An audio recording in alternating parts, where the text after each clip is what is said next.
इस psychological facts के episode में हम जानेंगे कि क्यों उदास लोगों को ज्यादा नींद आती है, किस तरह की बुक्स आपको ह्यूमन बिहेवियर की सबसे गहरी अंडरस्टैंडिंग दे सकती हैं, कैसी बॉडी लैंग्वेज आपको ज्यादा फोकस करने और तेजी से याद करने के काबिल बनाती हैं, क्यों इंटेलिजेंट लोग ज्यादा चिड़चिड़े होते हैं और क्यों कई लोगों को दूसरों को गुस्सा दिलाने में मजा आता है।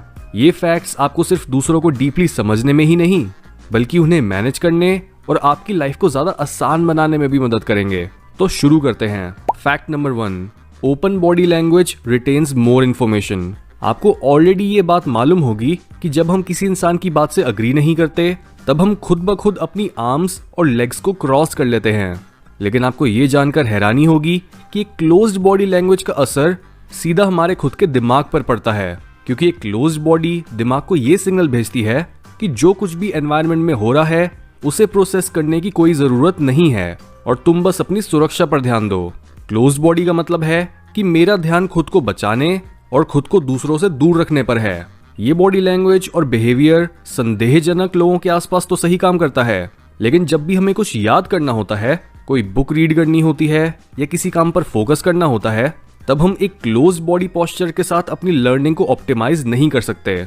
इसलिए जब भी आप पढ़ने या कोई जरूरी काम करने बैठो तो अपनी आर्म्स और स्पेशली लेग्स को एक दूसरे पर क्रॉस करके नहीं बल्कि उन्हें सीधा रखकर बैठो। इससे आप कंसंट्रेट भी ज्यादा अच्छे से कर पाओगे और आपको ज्यादा चीजें ज्यादा लंबे समय तक याद रहेंगी। Fact number 2, intelligent people are easily irritated. ये एकदम सच है कि जो भी इंसान ज्यादा इंटेलिजेंट होता है वो दूसरे लोगों से बहुत इजीली इरिटेट या गुस्सा हो जाता है। चाहे ये इंटेलिजेंट इंसान एक हाई लेवल कॉलेज प्रोफेसर हो जो अपने स्टूडेंट्स को अच्छे से ट्रीट ना करता हो और खड़ूस बना रहता हो, या एक इंटेलेक्चुअल जो दूसरे लोगों को अपने से नीचे समझता है जस्ट बिकॉज वो उनसे ज्यादा इंटेलिजेंट है। ऐसा इसलिए होता है क्योंकि इंटेलिजेंट होना सीधा सीधा जुड़ा हुआ है एक स्ट्रॉन्ग ईगो होने से। इंटेलिजेंस और ईगो हम इंसानों में बहुत रिसेंटली इवॉल्व हुए हैं, क्योंकि पहले तो हम इंसान जानवरों की तरह ही रहते थे और हमारे अंदर कोई भी सेंस ऑफ इंडिविजुअलिटी भी नहीं थी। हम झुंड में ही काम करते थे। लेकिन जैसे जैसे हमारे अंदर बुद्धि विकसित होने लगी वैसे वैसे हमारी इंडिविजुअलिटी यानी ईगो भी स्ट्रांग होने लगी, जिस वजह से एक इंसान जितना ज्यादा इंटेलिजेंट होगा उतना ही उसके अंदर मैं भी ज्यादा होगी। इसलिए इंटेलिजेंस और विजडम का बैलेंस सिर्फ और सिर्फ इंटेलिजेंस होने से बेटर होता है। इंटेलिजेंट होने का मतलब है कि आप मॉडर्न एनवायरनमेंट को अच्छे से परखने और समझने के काबिल हो, लेकिन वाइज होने का मतलब है कि आपको पास्ट की भी समझ है और आप उसके बेसिस पर फ्यूचर को भी प्रेडिक्ट कर सकते हो। Fact number 3, reading fiction improves social skills. बहुत से लोग सोचते हैं कि लिटरेचर पढ़ने में कुछ नहीं रखा और सिर्फ नॉन फिक्शन बुक्स ही रियल लाइफ में काम आती हैं, पर यह बहुत ही फूलिश थिंकिंग है, क्योंकि जो ह्यूमन बिहेवियर की नॉलेज आपको एक स्टोरी दे सकती है वो नॉलेज एक नॉन फिक्शन बुक से लेना इम्पॉसिबल है। स्टोरीज आपके अंदर ज्यादा गहराई में उतरने की काबिलियत रखती हैं, जबकि सूखे और मरे हुए साइंटिफिक फैक्ट्स आपकी बुद्धि तक जाकर ही रुक जाते हैं। हमारा दिमाग मेटाफर्स यानी रूपकों को पकड़ने में बहुत सक्षम होता है और हमें कोई भी वाइज बात सुनकर ही ये पता चल जाता है कि हाँ ये सच है, जबकि लॉजिक की स्ट्रेट फॉरवर्डनेस हमें उतने अच्छे से समझ नहीं आती और उससे हमारे दिमाग में घुसने में भी ज्यादा समय लगता है। दुनिया में ऐसे बहुत से कल्चर्स हैं जो बस कहानियों से लोगों को हील करते हैं, क्योंकि स्टोरीज अनकॉन्शियस मेमोरीज को ट्रिगर करके उन्हें कॉन्शियस माइंड में लाने का काम बहुत अच्छे से कर पाती हैं।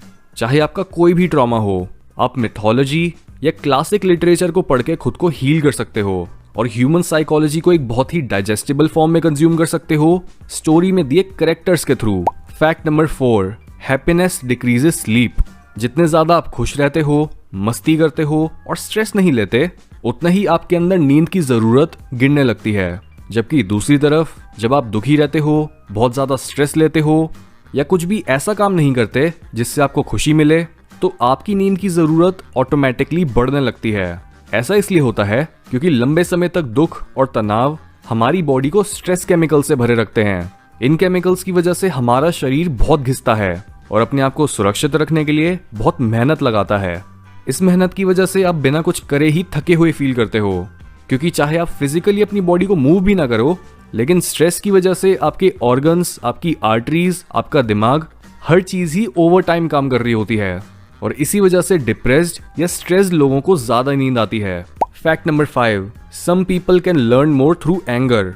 2007 में हुई एक स्टडी में पता चला कि जहां ज्यादातर लोगों को तब बिल्कुल भी अच्छा नहीं लगता जब कोई इंसान उन्हें एक गुस्से वाली लुक में देख रहा हो, वहीं जिन लोगों में टेस्टोस्टेरोन ज्यादा होता है उन्हें गुस्सैल चेहरे प्लेजर देते हैं और वो जानबूझकर लोगों को गुस्सा होने के लिए उकसाते हैं। यही रीजन है कि अगर आप एक गुस्से वाले इंसान को रोकना चाहते हो तो इसका बेस्ट तरीका होता है खुद गुस्सा ना होना, क्योंकि ऐसे लोगों को मजा आता है जब वो दूसरों को भी गुस्सा और चिड़चिड़ा होते हुए देखते हैं।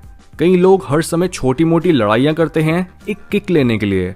रिसर्च में तो ये भी पता चला कि उनके सारे हाई टेस्टोस्टेरोन वाले पार्टिसिपेंट्स किसी इन्फॉर्मेशन को याद रखने में ज्यादा सक्षम थे जब उन्हें वो इन्फॉर्मेशन एक गुस्सैल चेहरे के थ्रू दी गई। इसलिए इस फैक्ट को अपने फायदे के लिए यूज करो और गुस्से वाले लोगों को शांति से मैनेज करने की आदत डालो, वरना वो तो कभी नहीं रुकेंगे। Fact number 6, speak slow and take pauses. किसी से भी बात करते हुए सही समय पर पॉज लेने से आपकी स्पीच ज्यादा इफेक्टिव बन जाती है। इसके साथ ही कुछ भी बोलते हुए जल्दी मत मचाओ, इससे आपकी बातों में कोई मिस्ट्री नहीं रहेगी। काम और कॉन्फिडेंट रहकर बोलने और बीच में बार बार पॉज लेने से आप दूसरे इंसान के मन में एंटिसिपेटरी डोपामिन रिस्पॉन्स को ट्रिगर करते हो, यानी उन्हें ये सोच सोच कर ही किक मिलने लगती है कि आपका अगला वर्ड या सेंटेंस क्या होगा। बोलने की स्पीड कम होने से आप उन्हें ये सिग्नल नहीं दोगे कि आप उनसे कुछ लेना चाहते हो या अपनी कोई बात मनवाना चाहते हो, बल्कि आप ऐसे ज्यादा कमांडिंग और ज्यादा चार्मिंग लगते हो। जबकि तेजी में बोलता हुआ इंसान ऐसा लगता है जैसे उसे एंजाइटी हो रही हो या वो बस अपनी किसी बात को प्रूव करना चाहता हो। हाउएवर, आपने अपनी स्पीच में बहुत ज्यादा स्लो भी नहीं हो जाना, क्योंकि ऐसे आप बस लेजी लगोगे।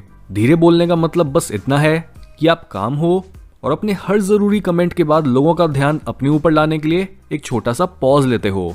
Fact number 7, hate is better than apathy. Science बताती है कि जो भी पेरेंट्स अपने बच्चों के टुवर्ड्स हेटफुल होते हैं उनके बच्चे फिर भी बड़े होकर कम स्ट्रगल करते हैं एज कम्पेयर टू वो बच्चे जिनके पेरेंट्स उन्हें ऐसे ट्रीट करते हैं जैसे वो एग्जिस्ट ही नहीं करते।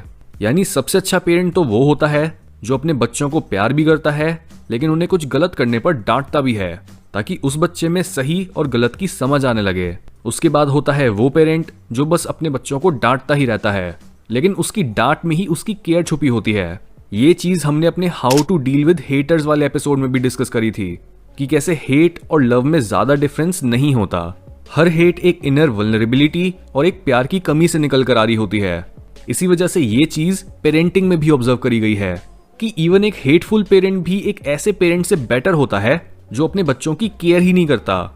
अगर उसके बच्चे स्कूल में अच्छे मार्क्स लाएं तब भी उसे कोई फर्क नहीं पड़ता, और अगर उन्हें कोई चोट लग जाए तब भी उनमें कोई ज्यादा इमोशन उठकर नहीं आता। इस तरह की पेरेंटिंग वर्स्ट पेरेंटिंग होती है, क्योंकि ऐसे बच्चा ये सोचने लगता है कि वो तो इतना बुरा है कि वो नफरत के और अपने माँ बाप की डांट के लायक भी नहीं है। इसलिए अगर आपको भी कोई इंसान हेट करता है तो आपको उसके पीछे की साइकोलॉजी पता होना बहुत जरूरी है, ताकि आप उनके हेट के पीछे छुपी चोटों और केयर को देख पाओ, बजाय बस लोगों को उनके बाहरी रूप में जज करने के।